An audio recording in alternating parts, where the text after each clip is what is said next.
Hello बच्चों, good morning मेरे प्यारे बच्चों। मैं आपका math teacher Rakesh sir math technique classes में आपका वेलकम करता हूं। जी हाँ बच्चों, आज आप लोग के लिए एक न्यू टॉपिक स्टार्ट होने जा रहा है। उसका नाम है प्रोबेबिलिटी। जी हाँ, प्रोबेबिलिटी, संभावित, जिसका नाम आपने सुना ही होगा क्योंकि बहुत सारे क्लासों में, प्रीवियस क्लासों में आपने इसकी जानकारी ली होगी। आज आप लोगों को यहां भी मैं आपको प्रोबेबिलिटी के स्पेशल रूप को दिखाने जा रहा हूं बच्चों। जी हां,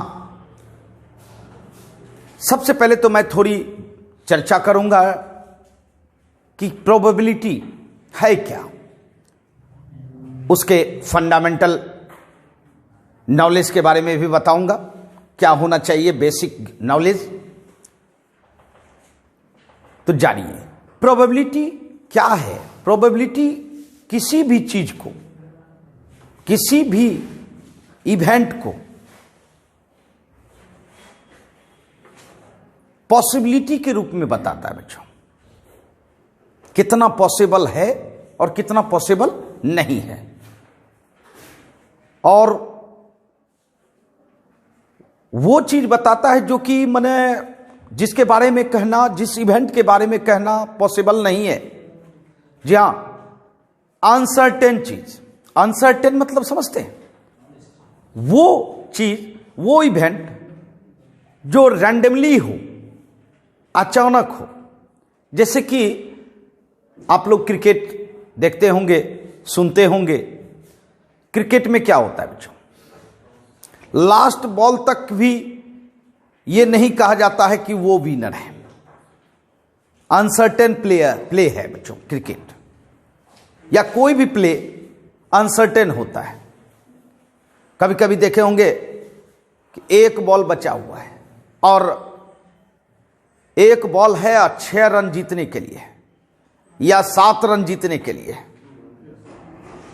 तो क्या होता है, 7 रन जीतने के लिए तो ये सब सोच लेता है कि भाई अब तो वो खेल प्ले हार चुका है। लेकिन ऐसा भी होता है वो लास्ट बॉल नो बॉल हो जाता है, नो बॉल हो जाता है और छक्का भी लग जाता है।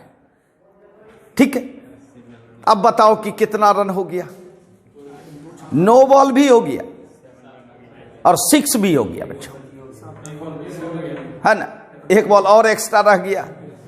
मेरी बात समझ रहे हैं? जी हां, इसीलिए बच्चों उसको अनसर्टेन प्ले कहा जाता है बच्चों। और ये क्रिकेट ही नहीं, दुनिया का मैक्सिमम इवेंट जो होता है वह सब क्या है, अनसर्टेन है। जैसे आप लोग पढ़ रहे हो, पढ़ाई हो रही है आपकी, क्या सर्टेन है कि आपका रिजल्ट इतना % होगा? नहीं है।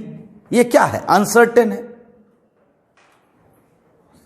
समझ रहे मेरी बात? लेकिन आप किस तरह वर्क करते हो उसके अनुसार रिजल्ट भी हो सकता है बच्चों। अर्थात आप मान लीजिए हार्ड वर्क कर रहे हो, हार्ड वर्क कर रहे हो, निश्चित ये आशा के साथ कर रहे हो कि अच्छा रिजल्ट होगा। संभावित है, अगर हार्ड वर्क कर रहे हो तो निश्चित ये संभावित है कि आपका रिजल्ट क्या होगा, बेस्ट होगा। मेरी बात समझ रहे? और अगर आप हार्ड वर्क नहीं कर रहे हो और आप अपने मन में यह सोच रहे हो कि मेरा रिजल्ट अच्छा होगा, तो क्या मतलब हुआ? संभावित है क्या? ज्यादा से ज्यादा संभावित तो नहीं है, पॉसिबिलिटी तो नहीं है। मेरी बात समझ रहे? जी हां बच्चों, तो ये प्रोबेबिलिटी वही है कि पॉसिबिलिटी के बारे में बताता है। Uncertain result, uncertain event, uncertain event जो घटना होगी, अनसर्टेन और निश्चित, इसके पॉसिबिलिटी के बारे में बताता है कि कितनी पॉसिबिलिटी, कितनी संभावना है और कितनी संभावना नहीं है।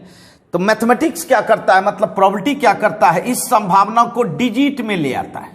डिजिट माने अंक में, और अंक रहता है 0 से कहां तक, 1 तक। बस 0 से स्टार्ट होता है और 1 तक। जीरो का मतलब है कि उस अनसर्टेन इवेंट का नहीं होना, कुछ भी नहीं।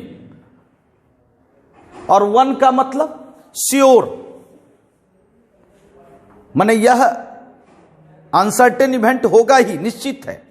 और 0 और 1 के बीच में अगर डिजिट रहता है तो इसका मतलब है कि कुछ संभावना बनती है और कुछ संभावना नहीं बनती है। मेरी बात समझ रहे हैं ना? कुछ संभावना बनती है, कुछ संभावना नहीं बनती है। मेरी बात समझ रहे हैं? जी, जैसे आपको हमने बोला कि आप हार्ड वर्क कर रहे हो, आप हार्ड वर्क कर रहे हो तो निश्चित आपके रिजल्ट की संभावना मैक्सिमम होगी। अच्छे रिजल्ट की संभावना क्या होगी? मैक्सिमम होगी। होगी कि नहीं? और वह किस डिजिट के करीब होगा? 1 के करीब। श्योर तो नहीं कह सकते हैं कि 1 होगा, लेकिन 1 के करीब, नियरेस्ट 1 होगा। और अगर आप हार्ड वर्क नहीं करते हो, सपोज करो हार्ड वर्क नहीं करते हो, तो आपके रिजल्ट की संभावना क्या होगी? 0 के नियरेस्ट, 0 के नियरेस्ट। मेरी बात समझ रहे हैं? जहां बच्चों, तो वही है, अर्थात प्रोबेबिलिटी इसी को डिजिट में ले आता है बच्चों। और आजकल प्रोबेबिलिटी का इस्तेमाल हर क्षेत्रों में, जहां हर क्षेत्रों में होने लगा है बच्चों। मेरी बात समझ रहे हैं? तो ये बात होती है बच्चों। और इसको तैयार करने वाला एक गैम्बलर था। गैम्बलर समझते हैं ना? हां, जो गेम खेलता है, गैम्बलर ने यह तैयार किया था बच्चों। वह प्ले करता था, प्ले खेलता था बच्चों, और उस प्ले को वह ऑब्जर्व करता था कि भाई ये कैसे मैंने विन किया या लॉस किया। बात समझ रहे ना? जी हां। तो उस ऑब्जर्वेशन को वो डायरी में मेंटेन करते जा रहा था, और ऐसा मेंटेन हुआ कि आज हमारे सामने किस रूप में आ गया? ये प्रोबेबिलिटी रूप में बच्चों। जी हां। तो आइए, इसमें कुछ बातें हैं जो आपके मेमोरी में रहना चाहिए। जहां मैं बेसिक कंसेप्ट दे रहा हूं प्रोबेबिलिटी का, इसको आपको रखना होगा माइंड में, तो प्रोबेबिलिटी समझना बिल्कुल इजी हो जाएगा। सबसे पहली बात, एक वर्ड होता है सैंपल स्पेस। क्या होता है बच्चों? Sample space. ये क्या है? ये क्या है? तो देखिए,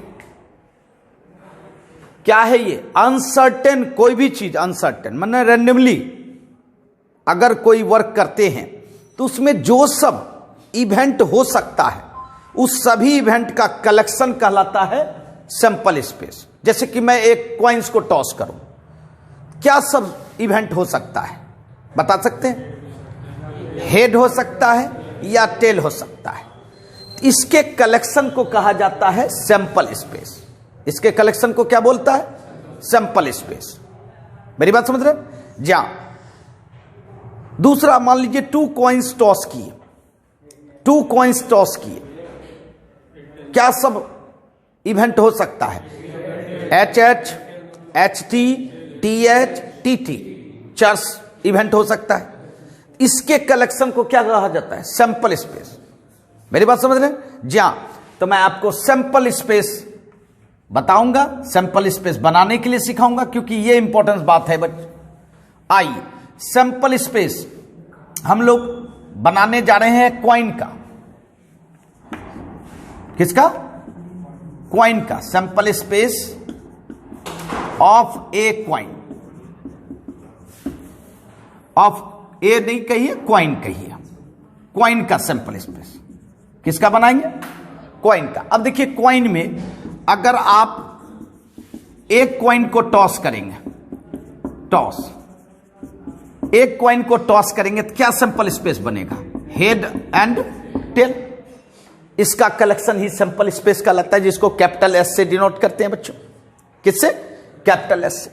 उसके बाद अगर आप 2 कॉइन्स को टॉस करें, टॉस, बोलिए क्या सब होगा?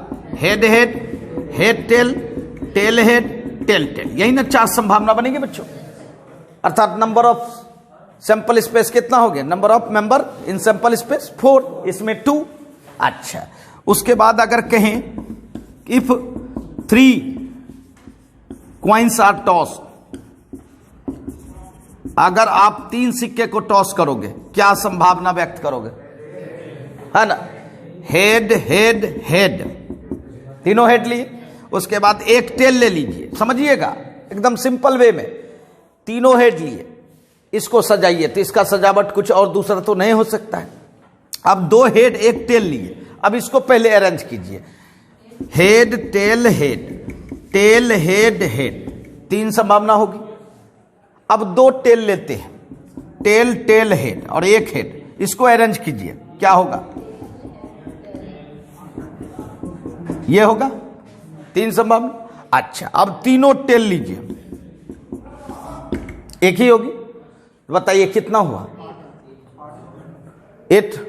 इसका मतलब है इसमें एक क्वाइंस में number of member in sample space 2 हो गया, इसमें कितना हो गया बच्चों, 4 हो गया, इसमें कितना हो गया, समझ में आ रही है। तो इसका मतलब है कि कॉइन्स को टॉस करेंगे तो हम सैंपल स्पेस निकाल सकते हैं। और यह भी जान लीजिए अगर ऑब्जेक्टिव वगैरह आता है तो 2 पावर n के सिद्धांत पर काम करता है। जैसे एक कॉइन्स टॉस किए 2 पावर 1 2, 2 कॉइन्स टॉस कीजिए 2 पावर 2 कितना हो जाएगा 4, 3 कॉइन्स टॉस कीजिए 2 पावर 3, मेरी बात समझ रहे जी हाँ। तो ये हुआ सैंपल स्पेस किसका, कॉइन का। अब देखिए आपको मैं बताऊं, sample space space of die, die मतलब छग्गा, जी हाँ, छग्गा का भी सैंपल स्पेस बना सकते हैं हम लोग, है ना, जी हाँ। डाई देखिए, इफ एक डाई को रोल करिए, बोलिए एक डाई को रोल कीजिए। डाई में क्या होता है, 6 फेस होता है बच्चों, इसका मतलब हर फेस पर डिजिट होता है, फर्स्ट फेस पर 1, सेकेंड फेस पर 2, थर्ड फेस पर 3, इसका मतलब इस तरह से 1 2 3 4 5 एंड 6 होता है बच्चों, है ना, इसका मतलब 6 मेंबर हुआ।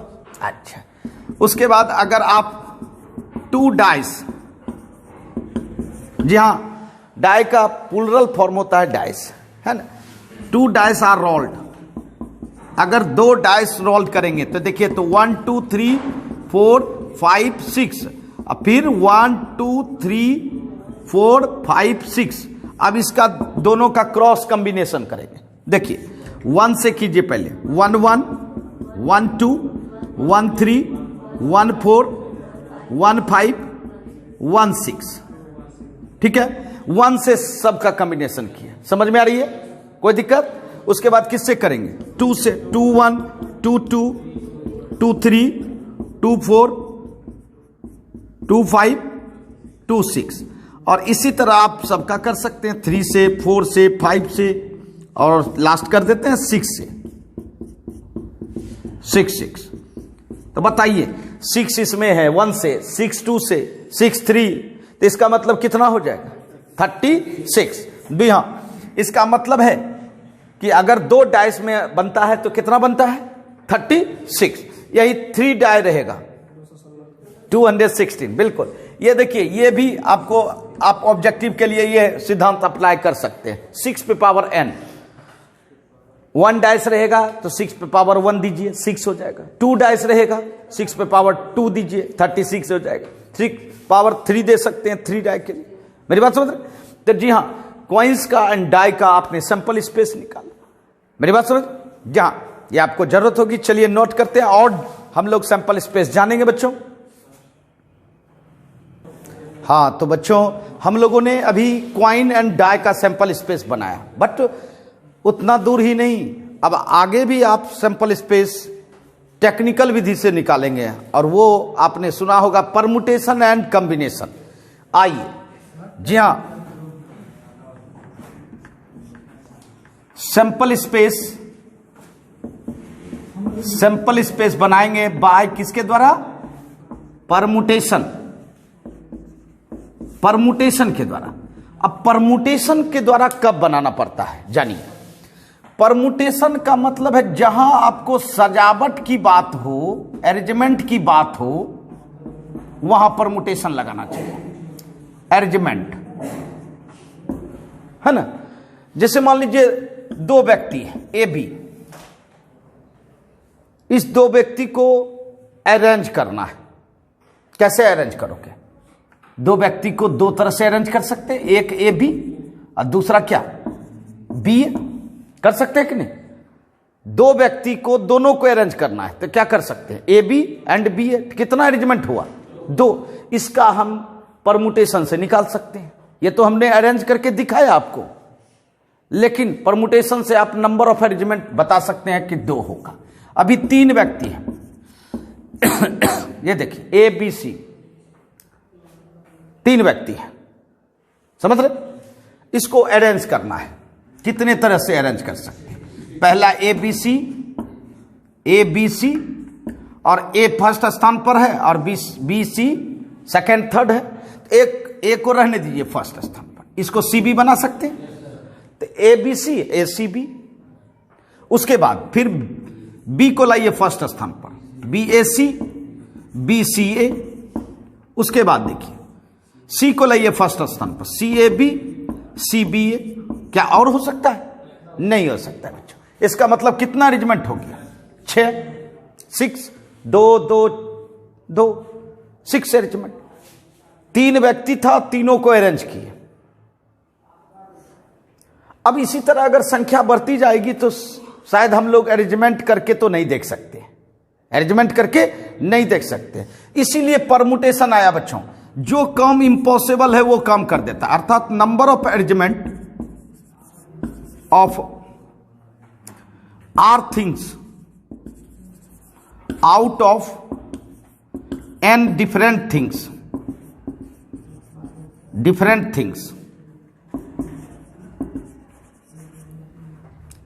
Equal to NPR.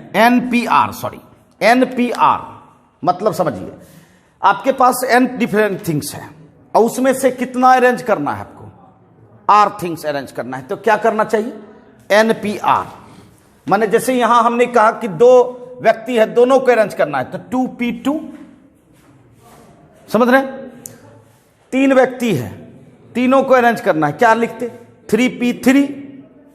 ऐसा भी तो कर सकते थे कि तीन व्यक्ति है, दो व्यक्ति को अरेंज करना है।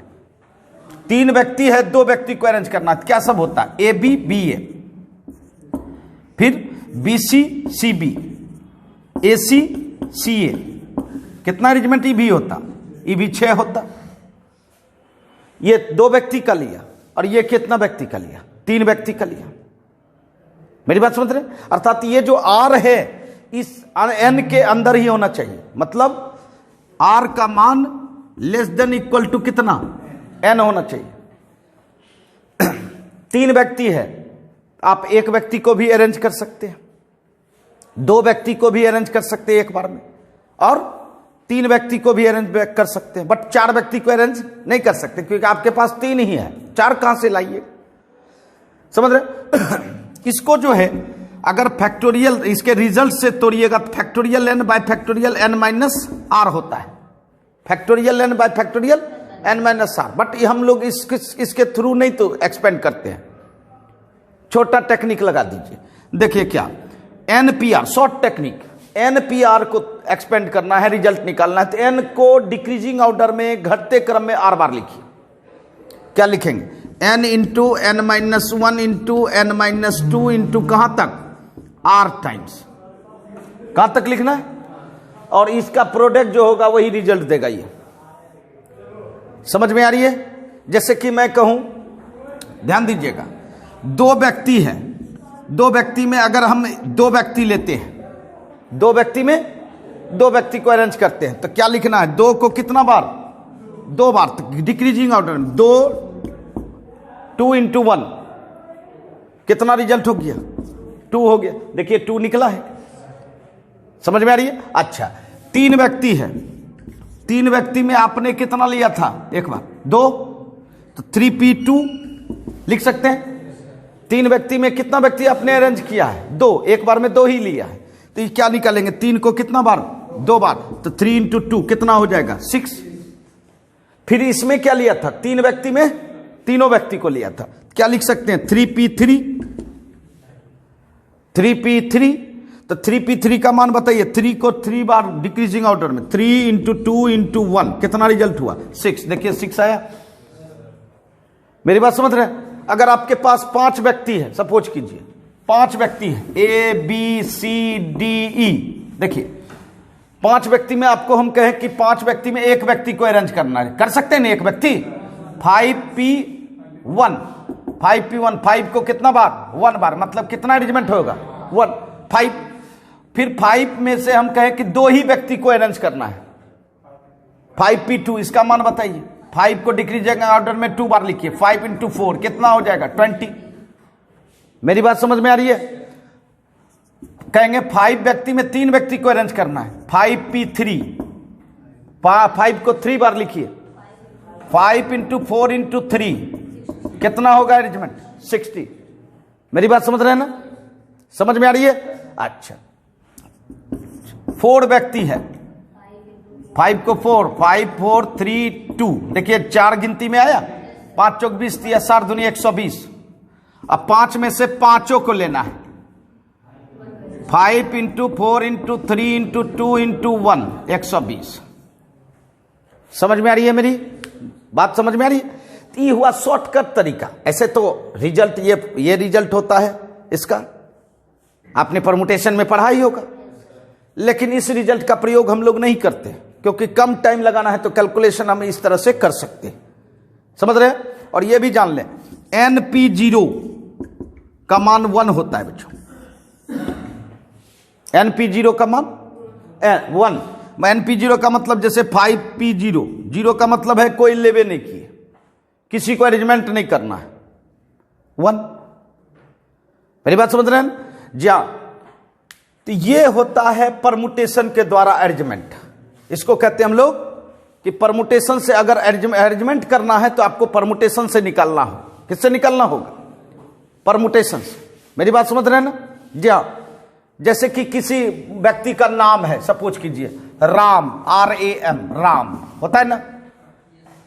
अब इस 3 लेटर से कितना वर्ड बनेगा, कितना प्रकार का वर्ड बन सकता है? अब प्रश्न है, यह तो वर्ड बनेगा तो अरेंज करके ही ना बनेगा, अरेंजमेंट होके ना वर्ड लेटर अरेंजमेंट होके वर्ड बनता है।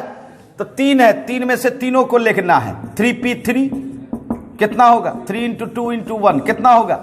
इसका मतलब राम में जो लेटर यूज हुआ है RAM, इससे आप 6 प्रकार का वर्ड बना सकते हैं। कितना प्रकार का? 6 प्रकार का। समझ में आ रही है? कोई दिक्कत? समझ में आई? चलिए इसको नोट कर लें। हाँ बच्चों, हम लोग परमुटेशन से सैंपल स्पेस बनाने सीख रहे थे।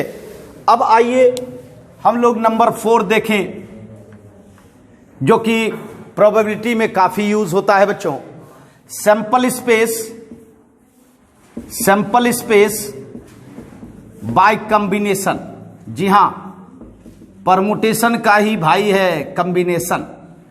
परमुटेशन में मैंने कहा कि अरेंजमेंट जब बात हुई, अरेंजमेंट की जब बात होगी तो परमुटेशन का इस्तेमाल करना, और कॉम्बिनेशन का इस्तेमाल बच्चों सिलेक्शन में होता है।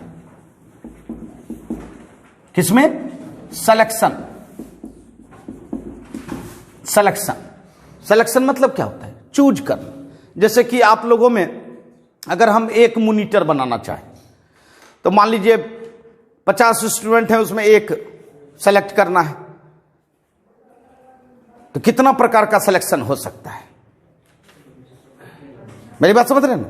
2 स्टूडेंट का सिलेक्शन करना है, कितना प्रकार का सिलेक्शन हो सकता है? जैसे आजकल एग्जाम होती है, एग्जाम भी तो कॉम्बिनेशन के सहारे होती है बच्चों। आइए इस पर कुछ एग्जाम्पल दें। जैसे A एंड B 2 पर्सन है। कितना पर्सन है? 2 पर्सन है। हम कहते हैं इस 2 पर्सन में से आपको एक पर्सन को सेलेक्ट करना है। क्या सब सिलेक्शन हो सकता है? A या B, A या B। इसका मतलब कितना हुआ? 2 हुआ ना। और अगर कहें कि दो व्यक्ति में दोनों व्यक्ति का सिलेक्शन करना है, ऐसा भी हो सकता है ना, तो क्या हो सकता है, ए बी और बी ए? नहीं होगा, ये नहीं होगा। ए बी एंड बी ए, ये तो सजावट हुई ना। सिर्फ ए बी होगा या बी ए एक होगा, सिर्फ सिंगल। मेरी बात समझ रहे हैं? सिलेक्शन में ये दोनों सेम कहलाता है बच्चों। इसका मतलब है वन सिलेक्शन हुआ इसमें। मेरी बात समझ रहे हैं? अच्छा, 3 पर्सन लिए, ए बी सी, 3 पर्सन लिए। कहेंगे एक पर्सन का सेलेक्ट आपको करना है, एक पर्सन को सेलेक्ट करना है। क्या करेंगे, ए करेंगे या बी करेंगे या सी करेंगे? कितना प्रकार का सिलेक्शन हो गया? बिल्कुल 3। अच्छा, कहेंगे 2 व्यक्ति को सेलेक्ट करना है आपको, ए बी या बी सी या ए सी। देखिए तीनों पेयर अलग अलग है, कितना सिलेक्शन हुआ? 3 हुआ। और अगर कहेंगे 3 व्यक्ति में से तीनों व्यक्ति का सिलेक्शन करना है, ए बी सी, मतलब 1 होगा सिर्फ। समझ रहे हैं? तो जी हाँ बच्चों, आप 1 से कहां तक, मैक्सिमम तक जा सकते हैं बच्चों। तो वही कहना है बच्चों, इसके लिए अगर आगे 4 पर्सन हो जाए, 5 पर्सन हो जाए, 10 पर्सन हो जाए, तो उस समय आप ये अरेंजमेंट या सिलेक्शन दिखा नहीं सकते। तो कॉम्बिनेशन क्या करता है, बता देता है कितनी संख्या में सिलेक्शन हो सकता है। मेरी बात समझ रहे हैं? उसके लिए कुछ रिजल्ट है, वो जानेंगे। Number of selection of r things out of n different things. देखिए गौर कीजिए, एन डिफरेंट थिंग्स है, उसमें से आपको लेना कितना है, कितना को सिलेक्ट करना है, आर थिंग्स। तो क्या लिखना चाहिए, एनसीआर। क्या लिखना चाहिए, एनसीआर। सिंबल हो गया ये। लेकिन इसका रिजल्ट कैसे निकलता है बच्चों? रिजल्ट निकलता है factorial n by factorial n minus r factorial r. इससे रिजल्ट निकलता है। लेकिन मैंने क्या कहा, परमुटेशन में भी कुछ समझाया कि शॉर्ट टेक्निक भी है इसका निकालने का। क्या भाई? देखिए इस रिजल्ट से भी तो निकलेगा ही, लेकिन आप टेक्निक से अगर निकालिएगा तो टाइम कम लगेगा। एनसीआर, एन को डिक्रीजिंग ऑर्डर में 8 टाइम्स लिखना है। एन को डिक्रीजिंग ऑर्डर में कितना टाइम्स? तो डिक्रीजिंग ऑर्डर, चलिए एन, फिर डिक्रीज कीजिए, n-1, n-2, कहां तक? R times. ये तो परमुटेशन में लिखा करते थे। और डिवाइड इसमें करना होता है, परमुटेशन में डिवाइड नहीं करना होता था, इसमें डिवाइड करना होगा। फिर आर को, नीचे वाला जो आर है, उस आर को 1 तक डिक्रीजिंग ऑर्डर में, कहां तक? 1 तक, ये होगा। एन को डिक्रीजिंग ऑर्डर में 8 टाइम्स और आर को डिक्रीजिंग ऑर्डर में कहां तक? 1 तक लिखना होगा। और इसका जो रेशियो होगा वही एनसीआर का वैल्यू होगा। जैसे कि मैं दिखाना चाहता हूं, यहां देखिए, ये जो आपने 2 निकाला, कितना व्यक्ति है और कितना सेलेक्ट कर रहे हो? एक बार में एक बार में 2 की एक सेलेक्ट कर रहे हो। तो 2C1, 2C1, 2 व्यक्ति है आपके पास और उसमें सेलेक्ट करना है 1, तो 2C1। अब बताइए इसका रिजल्ट, 2 को डिक्रीजिंग ऑर्डर में 1 बार, तो 2 ही रह जाएगा। और नीचे 1 को 1 तक, मतलब 1 हो जाएगा। मतलब रिजल्ट कितना हो गया? 2। देखिए 2 है। फिर चलिए इसमें 2 व्यक्ति है और सेलेक्ट कितना कर रहे हो? दोनों को ना, तो इसको क्या लिखोगे? 2C2। सही है। अब 2 को डिक्रीजिंग ऑर्डर में 2 टाइम्स लिखना है, तो 2 × 1, 2 बार हो गया। और 2 को, नीचे वाले 2 को 1 तक डिक्रीजिंग ऑर्डर में क्या लिखोगे? 2 × 1, कैंसिल होके कितना रिजल्ट हुआ? 1। देखिए 1 है। समझ में आ रही है? चलिए इसमें देखते हैं, इसमें देखते हैं कितना व्यक्ति है भाई। सॉरी, यहां कितना व्यक्ति है? 3। और सेलेक्ट कितना कर रहे हो? 1। तो 3C1। अब बताओ 3 को कितना बार? 1 बार। क्या लिखोगे? 3। और नीचे 1 को 1 तक, 1 हो जाएगा। रिजल्ट कितना? 3। देखिए 3 है।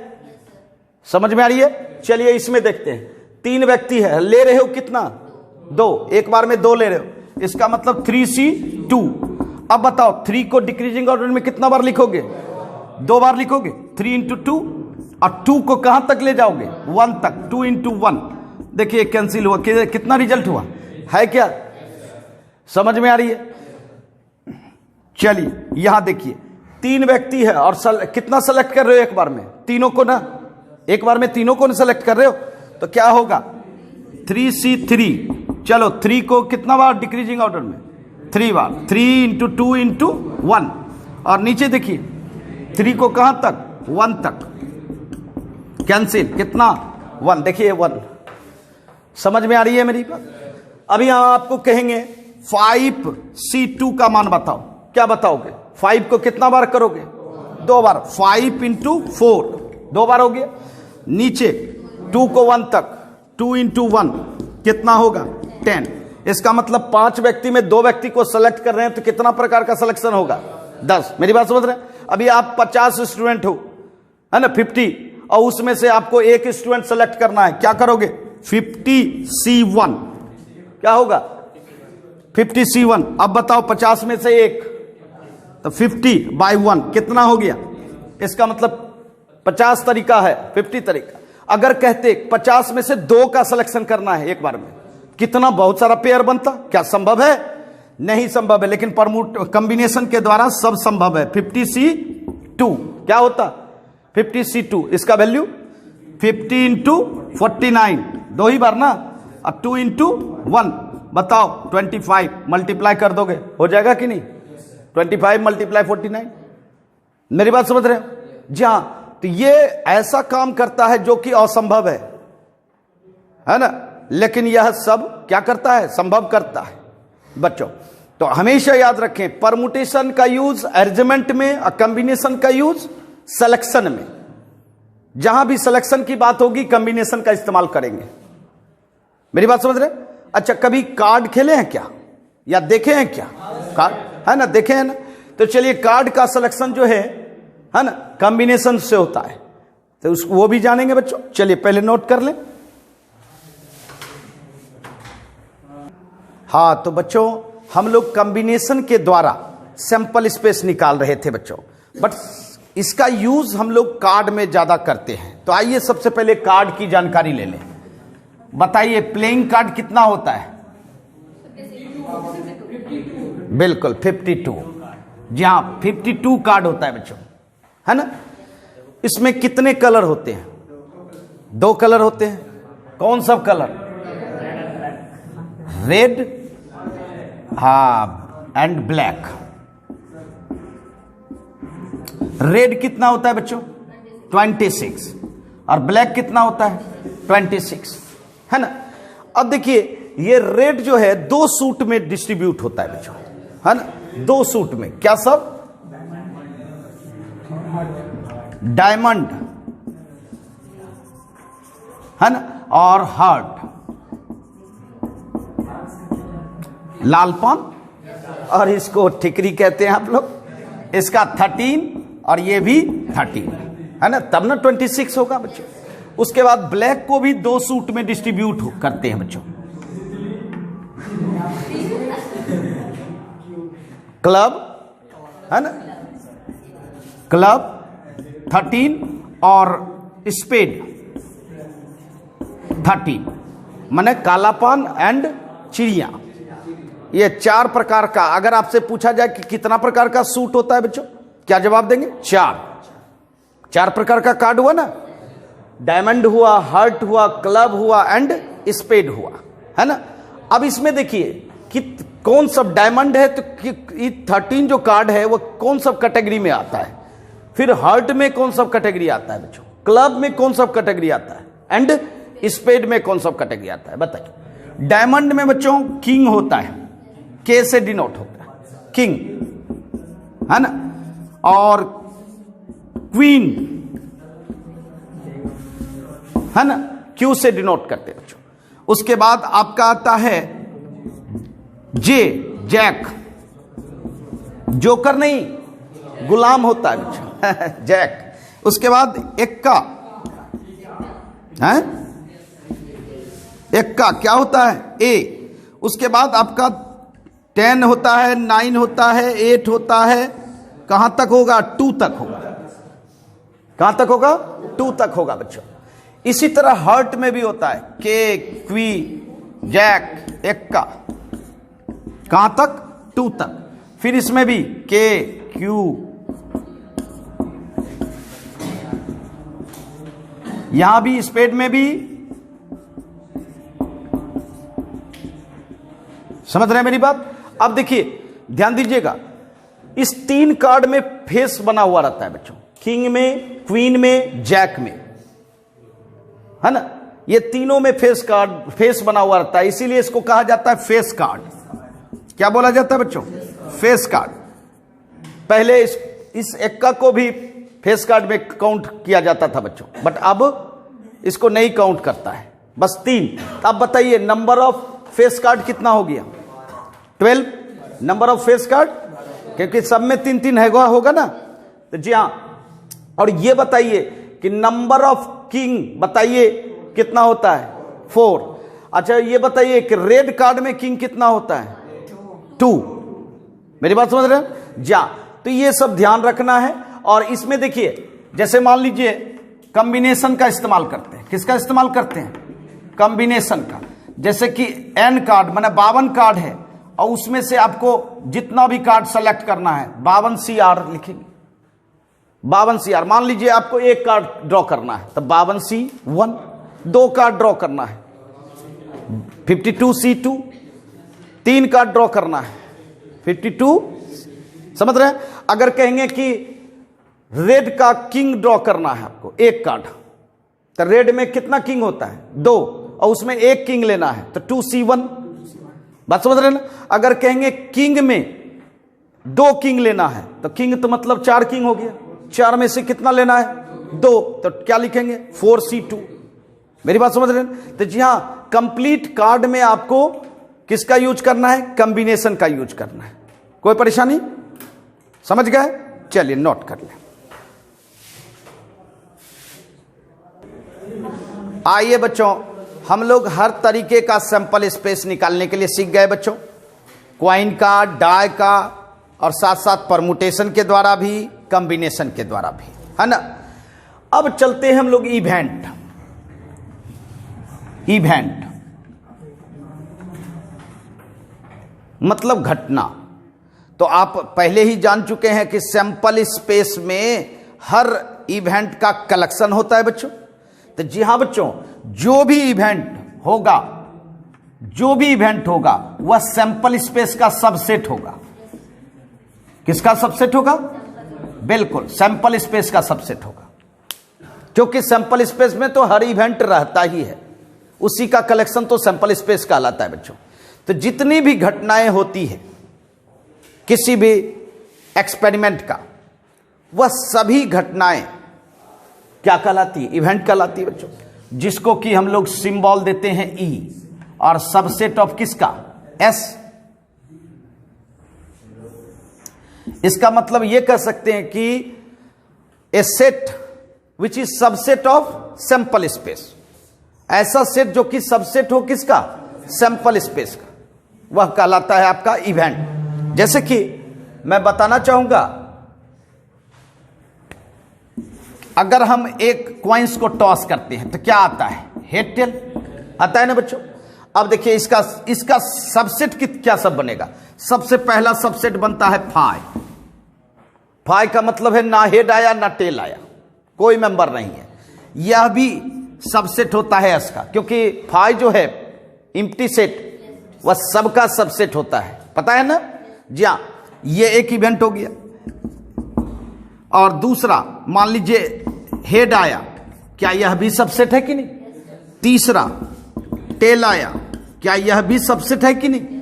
चौथा H और T दोनों, यह भी सबसेट है कि नहीं? तो कितना सबसेट बना?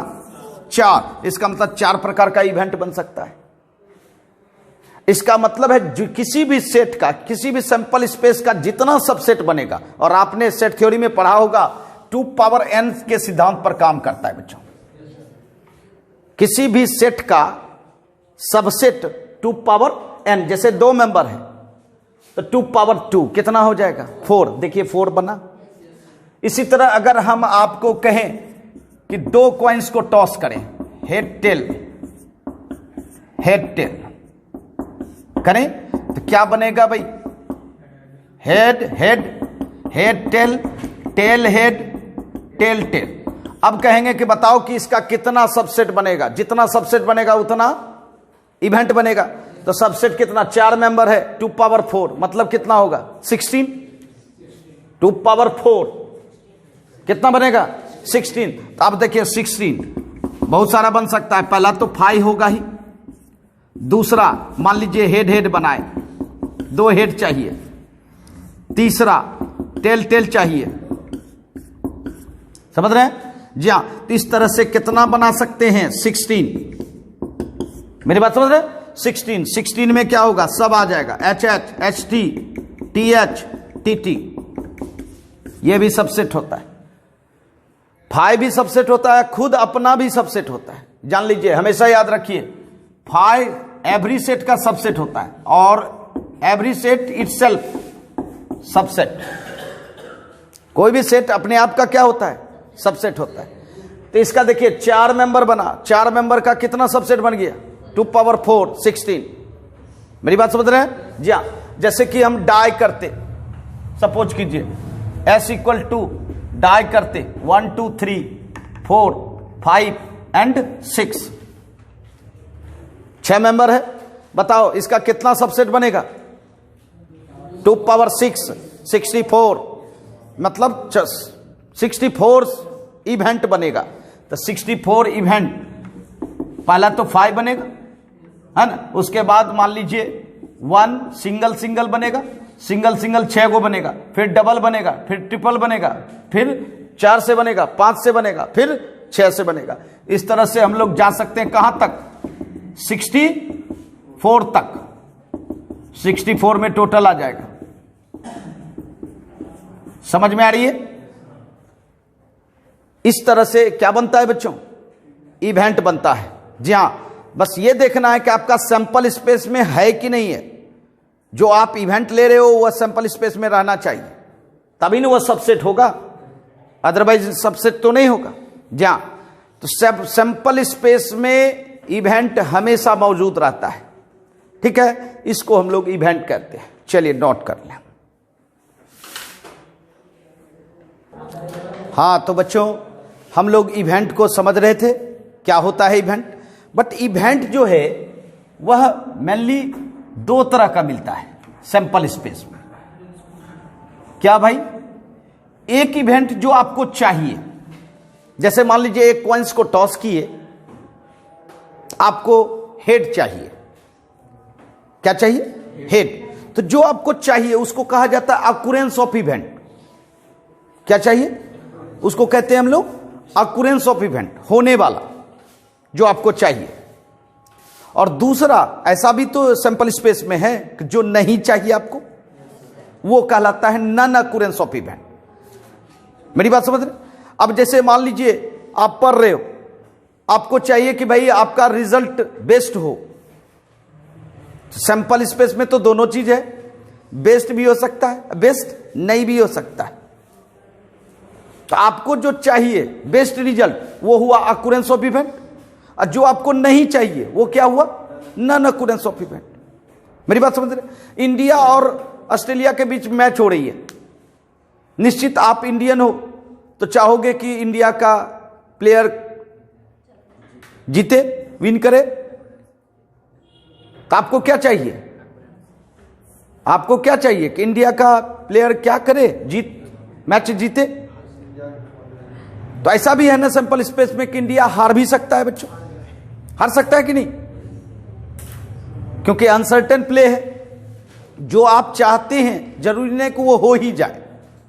मेरी बात समझ रहे? तो जी हां बच्चों, हर इवेंट का 2 पहलू होता है, एक अकुरेंस ऑफ इवेंट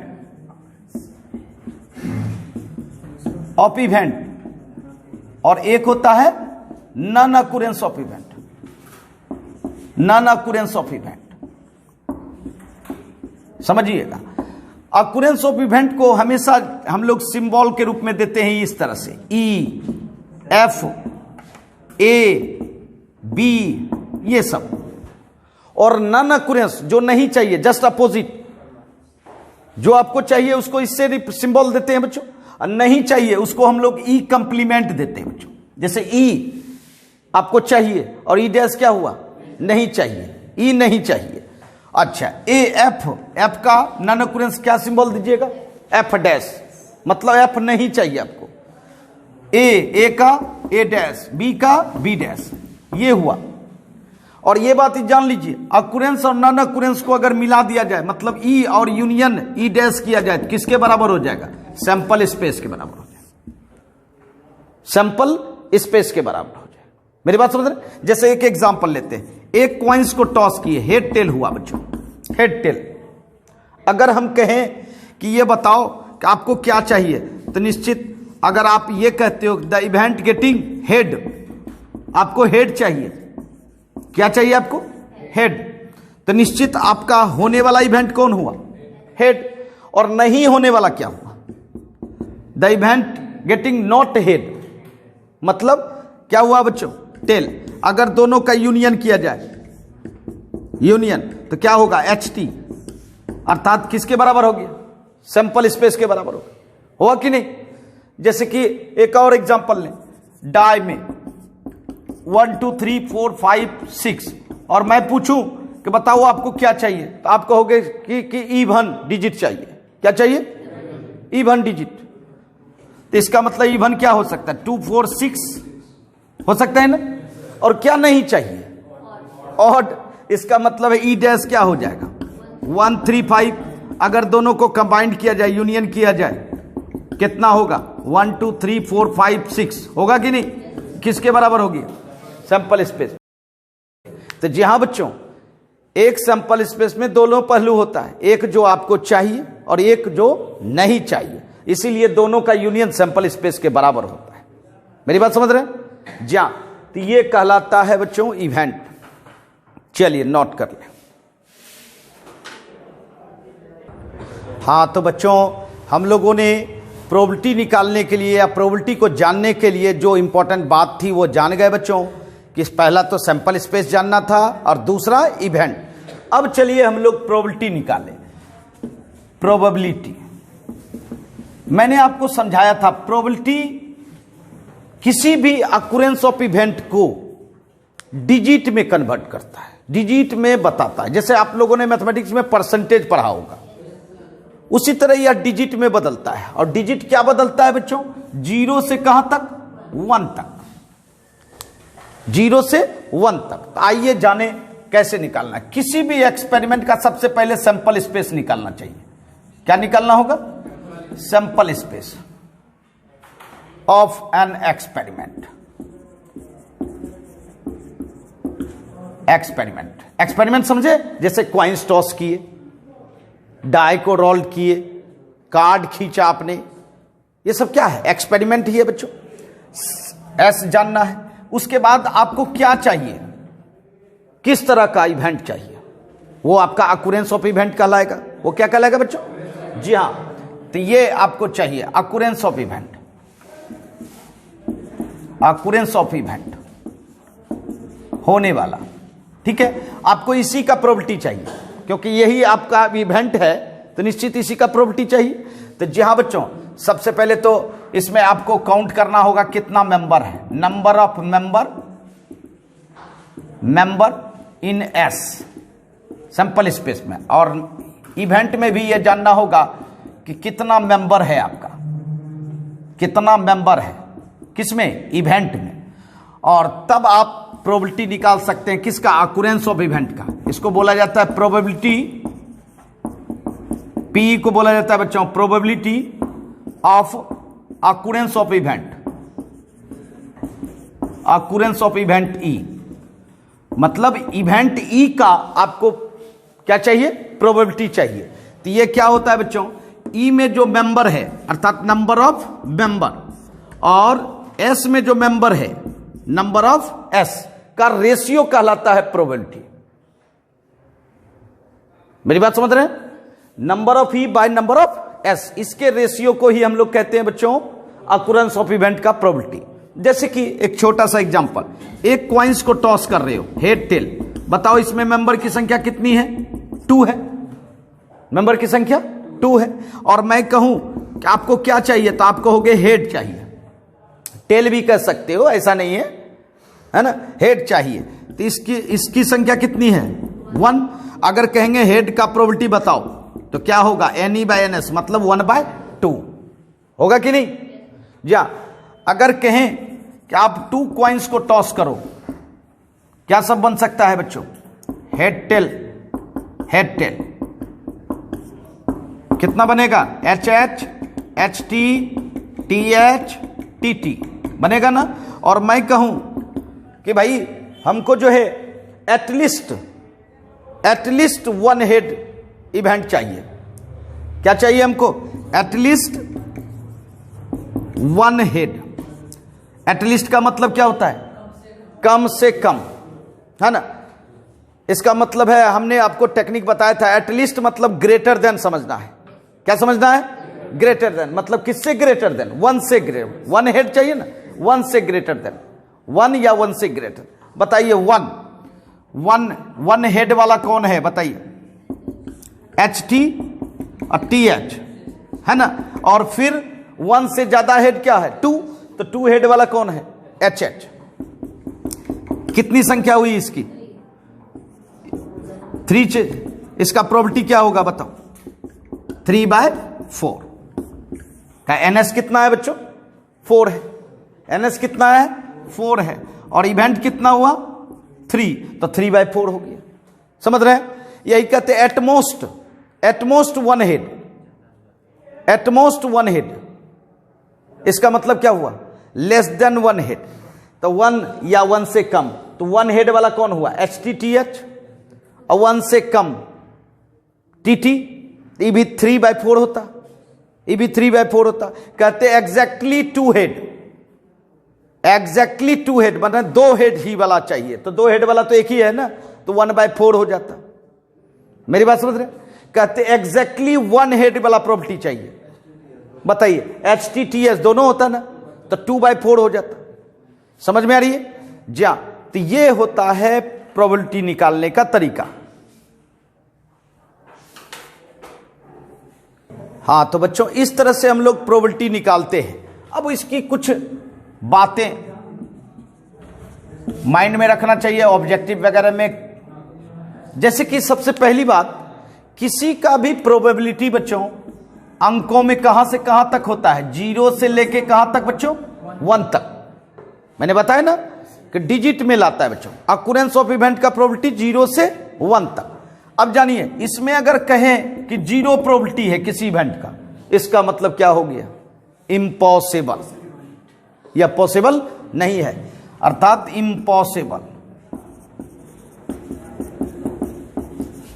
इम्पॉसिबल इवेंट, ये होगा ही नहीं। और अगर किसी का पॉसिबिलिटी 1 कह दे, तो इसका मतलब क्या?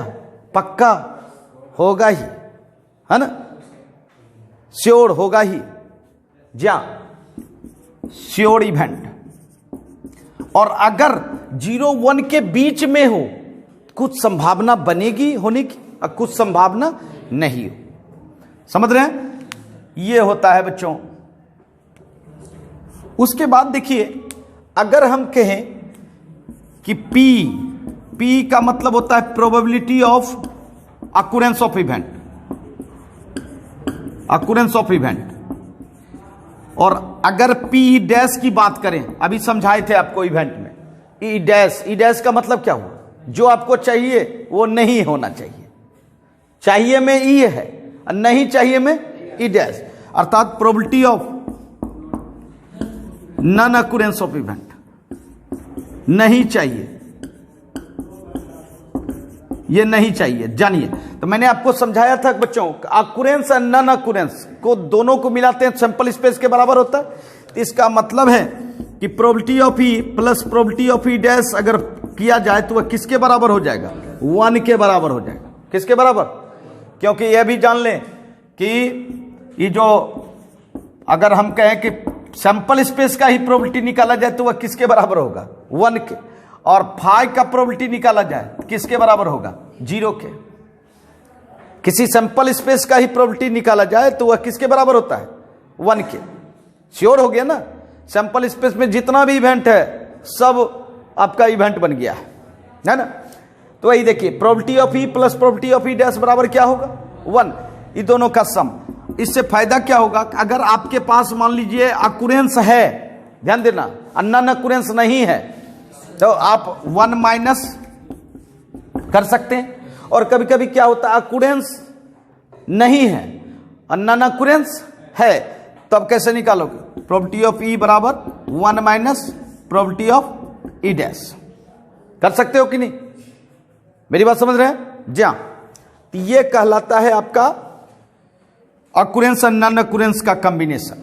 अब देखिए, एक आता है बच्चों एडिशनल थ्योरम, जोड़ने के लिए ध्यान दीजिएगा, दो इवेंट को जोड़ना है, उसको हम लोग एडिशनल थ्योरम के नाम से जानते हैं। किस थ्योरम से बच्चों, एडिशनल, जी हाँ, एडिशन करने के लिए। जैसे कि देखिए ए यूनियन बी, समझिएगा, A union B, A union B, set theory में यूनियन पढ़े हैं ना आप, तो यूनियन का मतलब होता है probability of either event A और बी और बोथ। समझिएगा, जैसे कि हम कहें कि आपको 52 कार्ड है, उसमें आपको एक कार्ड खींचना है, रेड हो और ब्लैक हो, समझिएगा, रेड हो और ब्लैक हो। इसका मतलब है अगर रेड भी इवेंट होती है तो भी आपका है, और अगर ब्लैक भी निकलती है तो भी आपका है। मेरी बात समझ रहे हैं, इसका मतलब है दोनों क्या हो जाएगा, एडिशन हो जाएगा। उसको किससे रिप्रेजेंट होगा, यूनियन से। इसके लिए बनाया गया है बच्चों कि probability of A plus probability of B minus probability of A intersection B. Probability of A plus probability of B minus probability of A intersection B. मेरी बात समझ रहे, जब भी आप probability of A union B, या ऐसा रहे कि आपको प्रोबेबिलिटी निकालना है आइदर के रूप में, तो निश्चित यूनियन का रिजल्ट निकालेंगे। और यूनियन करने के लिए आपके पास क्या है, probability of A plus probability of B minus probability of A intersection B. Actual में आपने सेट थ्योरी में पढ़ा होगा, सेट थ्योरी में number of A union B बराबर होता है number of A plus number of B minus number of A intersection B. अब इसी में क्या किया, एनएस से डिवाइड कर दिया, एनएस से डिवाइड कर दिया, डिवाइड कर दिए, तो ये क्या बन गया, ये प्रोबेबिलिटी बन गया ए यूनियन बी का, ये प्रोबेबिलिटी बन गया, ये प्रोबेबिलिटी बन गया, और ये प्रोबेबिलिटी बन गया। ये देखिए, यही रिजल्ट दिखा गया है, probability of A plus probability of B minus probability of A intersection B. समझ में आ रही है। तो जी हाँ बच्चों, ये एडिशनल माने एडिशन करने के लिए ये रिजल्ट दिया गया है। चलिए नोट कर लें बच्चों। हाँ, तो देखा आपने कि आज मैं आप लोगों को प्रोबेबिलिटी का बेसिक कंसेप्ट दे रहा था बच्चों, क्योंकि बेसिक कंसेप्ट रहने के बाद ही आप प्रोबेबिलिटी को इजी वे में समझ सकते हैं। तो चलिए फिर मिलेंगे प्रोबेबिलिटी का न्यू टॉपिक के साथ। धन्यवाद।